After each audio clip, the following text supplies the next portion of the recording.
KGF Chapter 3. This time it's war. जल्द ही cinema घरों में आ रही है।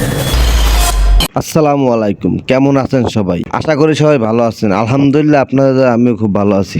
কেজিএফ, যার নাম শোনা মাত্রই আপনার শরীরের লোম দাঁড়িয়ে যাবে। কেজিএফ এমনই একটি ছবির নাম। আর সব থেকে বড় কথা হলো, কেজিএফ আপনি যতবার দেখবেন আপনার মন ভরবে না। এটা এমনই ছবি। কিছু কিছু মুভি আছে না, যে আপনি অনেকবার দেখবেন তারপর আপনার মন ভরবে না। কেজিএফ এটা সেই ধরনের একটি ছবি।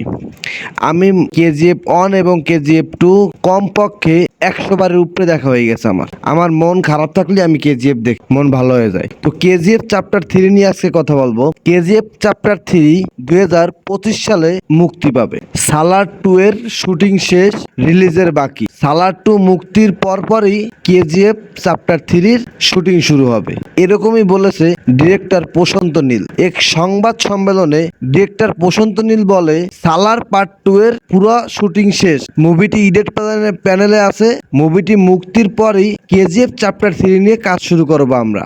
2025 সালের ভিতরে কেজিএফ চ্যাপ্টার 3 রিলিজ হয়ে যাবে। কেজিএফ চ্যাপ্টার 3 রিলিজ হওয়ার পরে আমার মনে হয় ইন্ডিয়া বাংলাদেশে, আমার মনে হয় না যে হল ফাঁকা থাকে। শুধু ইন্ডিয়ার বাংলাদেশে না, কেজিএফ সিনেমা যে কয়টি দেশে মুক্তি পাবে ওই কয়টি দেশের অবস্থায় সেম হবে। হলের টিকিট পাবে না, অনলাইনে বুকিং করে টিকিট পাবে না। আমাদের বাংলাদেশের তুফান সিনেমার মতো 3 দিন 4 দিন আগে টিকিট কাটা লাগবে না, ওই রকমের সেম। যেরকম কালকে সিনেমায় সেম অবস্থা হয়েছে। 3-এর 2 অংশ টিকিট মুক্তির আগেই কেটে ফেলছে দর্শকরা। আর আপনারা একটা জিনিস খেয়াল করেছেন, প্রশান্ত নীল যে কয়টি সিনেমা করেছে প্রত্যেকটা সিনেমা সুপারহিট। প্রত্যেকটা সিনেমার চ্যাপ্টার 2 বানান লাগবেই, না হলে সিনেমা পরিপূর্ণ হয় না। আর এমন গল্প যে উনি কই পায় একমাত্র আল্লাহই ভালো জানে। তো যাই হোক, মুক্তির পর দেখা যাবে কেজিএফ চ্যাপ্টার 3 কেমন হবে। আশা করি কেজিএফ চ্যাপ্টার 3 1 এবং 2 থেকে আরো ভয়ানক রূপ নিয়ে ফিরবে রকি। আর প্রশান্ত নীলও